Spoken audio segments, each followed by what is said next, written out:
So I'm going to ask for the next slide, which is the joy slide, I think. Yes, thank you. Our August theme. I really want to talk in front of that little boy there. Okay, so I'm going to start with a quote. This is from Hafiz of Persia. It says, "When all your desires are distilled, you will cast just 2 votes, to love more and to be happy." When all of your desires are distilled, you will cast just 2 votes, to love more and to be happy.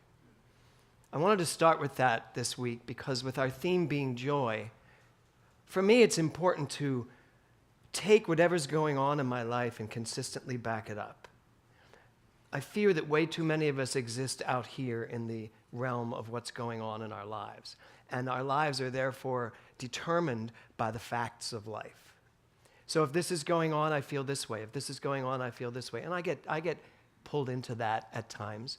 But I know that my journey, and I love that lyric, by the way, that I may look back and realize that it was the right thing to take a journey whose destination I didn't know.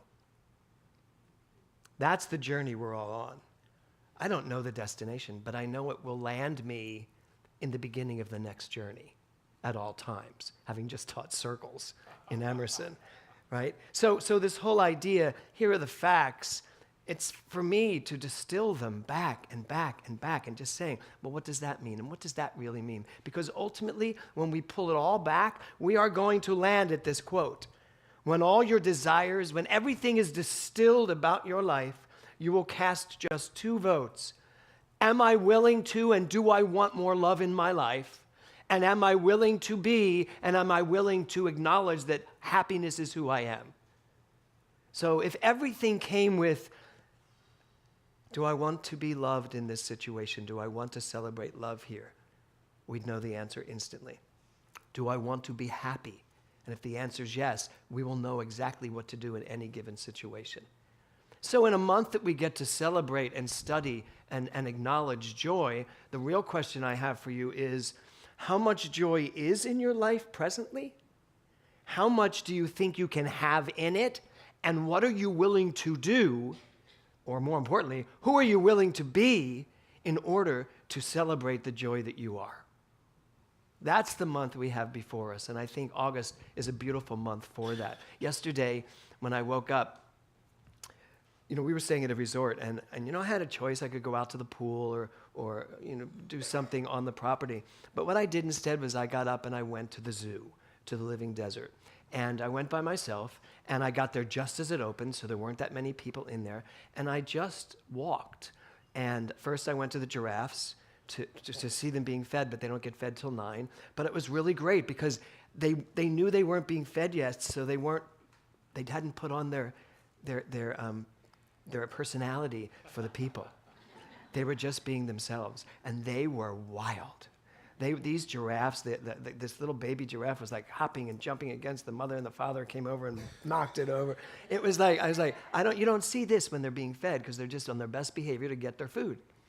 And then I kept walking through, and I'd stop and meditate depending on where I was, but I landed in, anyone who saw my Facebook Live yesterday, I landed in this aviary, which I had never seen before, mostly because I got lost on the path. Truly. In fact, I got lost on the path, and I was like, I have no idea which way is out of this thing, or which way, and I did walk in circles a little bit, but but I found this aviary that I had never seen before. Nick, of course, knows it very well. And I'm standing out there looking at the whole thing, and this person came by that was feeding the animals, and she said to me, you can go in. I was like, really? Are they safe? And she was like, yes, you can go in. See the sign there? It says push. So I was like, thank you. And so I pushed in, and I went in, and as soon as I walked in, on this little branch next to me was a bird about this big. And I walked in, I was like, whoa. But it was just like, welcome. And it was just beautiful. And I just went in and saw all these beautiful, very big birds. And one was sitting on a nest. And it was just beautiful. And I recognized that there is a place inside of each of us that if we are willing to go there, we can live there. Not just pull it up when we need it, but live there, operate from there. Now, I'm not saying that this is like, done. Now I know it, I'm doing it. No, because we are so used to living out there that it is a journey. And that's the journey we're all on. I think once we reach that journey, there will be no more need for this type of fellowship. It'll be a different type of fellowship. But right now, we're still all trying to learn how to navigate from there to here and back again. Or actually from there to here and stay there and live from there. So that's what we get to focus on this month. So our theme is joy. Do you want more joy in your life? So Emerson says this. First of all, the reason why you can have more joy in your life is because that's who you are. Do you know that? That's who you really are. Innately, you are a joy-filled being. You are joy. But we take joy sometimes and turn it into anger, or turn it into distrust, or turn it into, exhaustion, fear, doubt. We turn joy into all this because there's not joy and there's just joy. That's who you are. You are joy. So Emerson says this, one of my favorite quotes of his, every man is a divinity in disguise, a God playing the fool. A God playing the fool. And I think I said that a few weeks ago. That's a big thing to get. We are playing fools when we are living in a world and not enjoying it. Or when we allow ourselves to get caught up in something. And I got caught up in something this week that was really hard to shake, but I worked my butt off to shake it, to just shake it. And the way I can shake these things is by backing it up to, what do I really want here? And if the answer is and should always be joy, I want to be happy, I want to be peaceful, I want this to be resolved in any way it needs to be resolved for the highest and best of everybody. That's to me the work. That's the journey back to joy. So, back to Heather's lyrics. Finally, the sun came out, and I'll never be the same. How many of you have had that moment when something has happened and you say to yourself, or you think to yourself, oh my God, I'm never going to be the same. And then you go to sleep, you wake up the next morning the same. Right? You wake up the next morning and you're back. Oh, that's how I felt, but now I'm back in life. You ever hear yourself say that? Now back to the real world. I'm back in life. No. So what's going to happen for us that lyric really works? What has to happen for that to really work? That something has happened and I will never be the same. Well, I can tell you for me, what has happened where I can say I will never be the same is 202, 212, 26 years of religious science. 26 years of this teaching. And not just the 1927 book written by Ernest Holmes. No, everything that has ever been written about this topic. Not that I've read it all, but anything that has ever been written, anybody, Abraham, Hicks, they're the same thing, Esther Hicks, Course in Miracles, Tony Robbins, who, by the way, if you read Unlimited Power, he's teaching science of mind, just not using the word God. Thus, he's done very well, crossing the barriers of religion.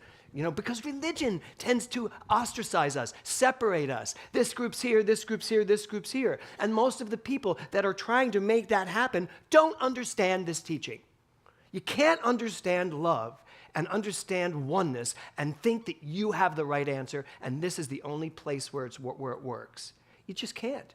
That's why we are the Global Truth Center, not such and such and such of religious science. Because religious science, as Ernest Holmes said, is not a religion. He said, I'm not creating a new religion. I'm creating something that is usable by all religions. That's what I see. So my job is to be willing to say, I get it, now live from I get it. And that's kind of your job. If you are going to sit here on Sundays and come to classes and become practitioners and ministers, you got to be living this. If you're not living it, why bother? I really feel that way. So it's about living it. And living it means, and here's the good news, living it means you are someone who is having fun. Yes? Yes. How many people could have more fun in their lives? Yes. Yeah. Does anybody not raise their hand? Because I want to hang out with you. I mean, Right. You could not have any more fun than you're having. I'm going to challenge you. She's wearing cat ears, so clearly it might be. I'm just going to challenge you to lean into your and. Just see what happens. Get back to me. Lean into my what? And even more fun. Even more fun. Because even if I'm a billionaire, I could be richer. Anybody? Jeffrey? No, you couldn't be richer. If you were a billionaire, you'd be fine. Yeah. So that's really what we're about. That's really what this month needs to be about. You being willing to have more fun, to have more joy in your life. And you know why it's important to do it? Because then you're going to be actually activating that part of you that's the true part of you. And I guarantee you, if you activate that, everything else is going to be just a little bit wonky. You're going to be like, oh, how did I do that all those years? How did I put up with this all these years? So she also says in her song, even in the falling down, I'm rising up. Even in the falling down, I'm rising up. Do you know what the biggest enemy of joy is? Give me some answers. What's the biggest enemy of joy? Fear? Okay, what else? Shame. Doubt. Anger. Obligation. Judgment. Guilt. You're depressing the hell out of me. So, okay, to me, the greatest enemy of joy is the past, where all of those things originate. Just to be clear, it's the past, because we're angry about something over here. We can't be angry at this present moment. It hasn't done anything yet. And then this moment, no, it's back here. Fear is back here. We learn fear. So the biggest enemy of of joy is the past, and most likely it's the mistakes you feel you've made in the past. How many people here have made any mistakes in the past? We all have. Have you made any mistakes? You've made mistakes, right? Just checking. Oh no, the cat. Yes. So we've all done it. Now I want to read to you what Ernest Holmes says about mistakes. He says, there are no mistakes. None have ever been made, and none will ever be made. Nothing ever happened in the past to hinder or hurt. You got to hear that again. Nothing ever happened in the past that can hinder you or hurt you. He says, there is no past. And I know and can see that there is no belief in any past to rise against me. I live in the now, free from any yesterdays or tomorrows. Now I am happy. Now I am free. Now I am complete. There are no mistakes. Ernest Holmes. I would wager most of us don't live that truth. Because I can point to my mistakes. Can you point to your mistakes? Do you know which ones you made? Yeah. And yet, here you sit. I can point to mistakes I made, and yet I'm standing right here in the life I'm living, which means that's part of me getting here. I got here through making those decisions. You know, I shared last week that if I had had the success that I thought was going to be mine, I might not be standing here. I might not have handled it as well as I should have or could have. I might be gone already. I believe everything has happened up to this point for the perfect reason, and the reason is for me to remember who I am. So, your joy begins today. I love that. Your joy begins today. The sun came out, and everything happens, and it begins right here, right now. Can you take that idea that your joy begins today and start applying it into your life? Meaning, no matter what goes on, your joy cannot be diminished. What if we really believe that? No matter what happens from this moment forward, my joy cannot be diminished. And if we made that the absolute definition of the way we live our lives, my joy cannot be diminished. No matter what came along, well, you'd have to actually react differently, wouldn't you? You'd have to actually give yourself the time to think through whatever was going on. So, she says here, maybe I'll just fly away. My brand new life begins today. John Green, who's the author of the book, The Fault in Our Stars, he wrote something and I read it and I just went, oh my God, this is so it. How many of you have ever seen The Fault in Our Stars? Movie or book? Book? You read the book, right? Rachel? And the movie, of course. I've only seen the movie, but I have this quote. He says, "Without pain, how could we know joy?" It's a question. Without pain, how could we know joy? This is an old argument in the field of thinking about suffering, and its stupidity and lack of sophistication could be plumbed for centuries. But suffice it to say that the existence of broccoli does not in any way affect the taste of chocolate.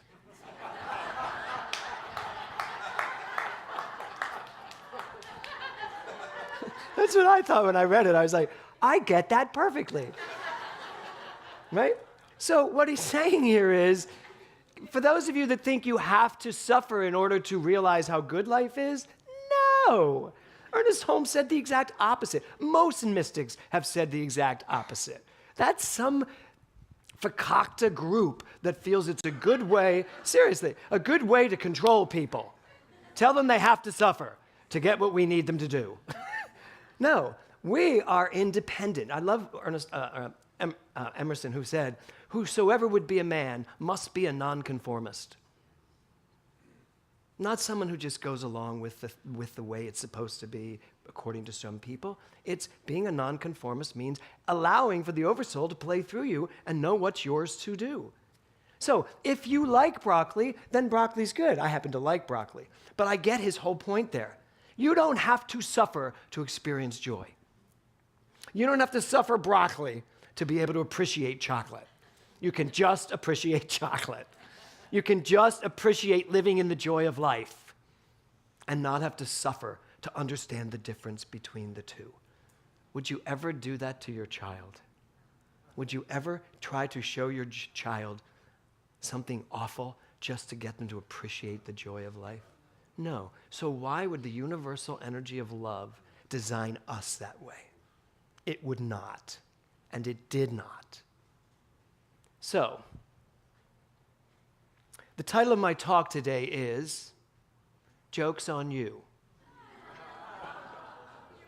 J-O-Y. This is Eric Bork's title. Very good.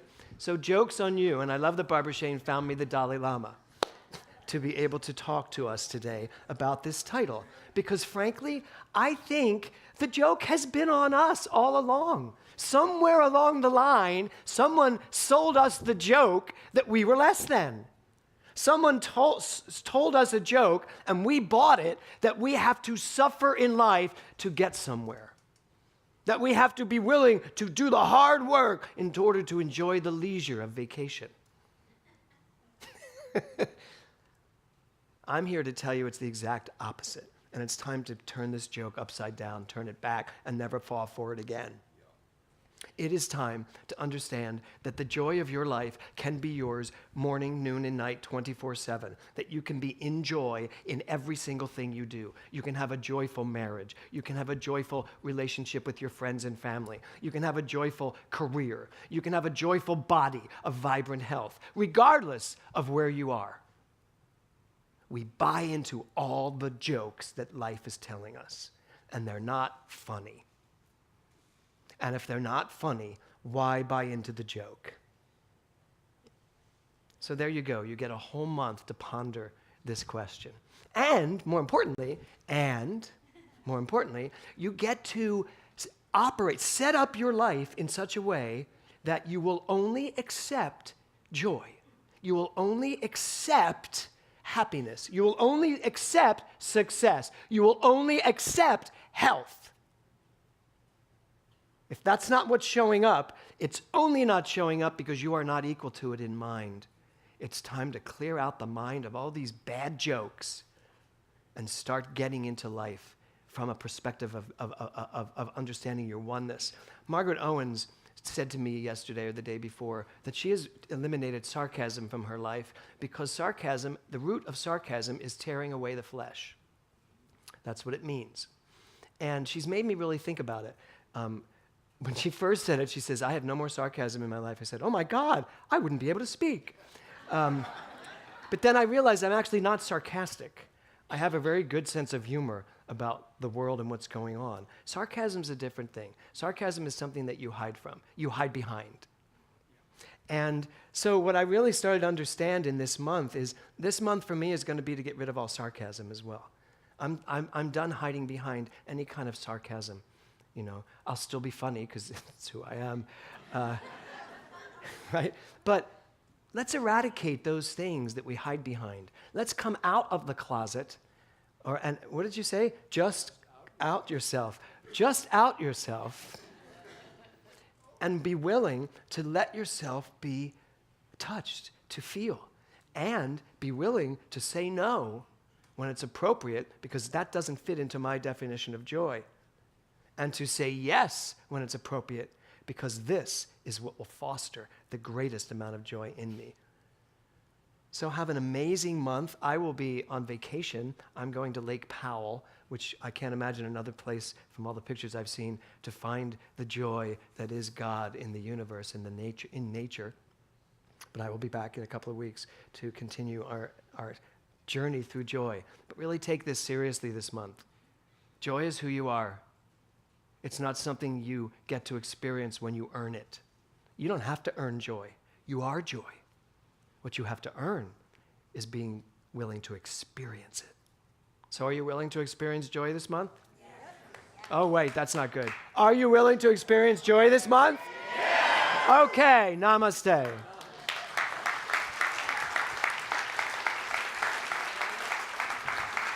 Thank you. Thank you.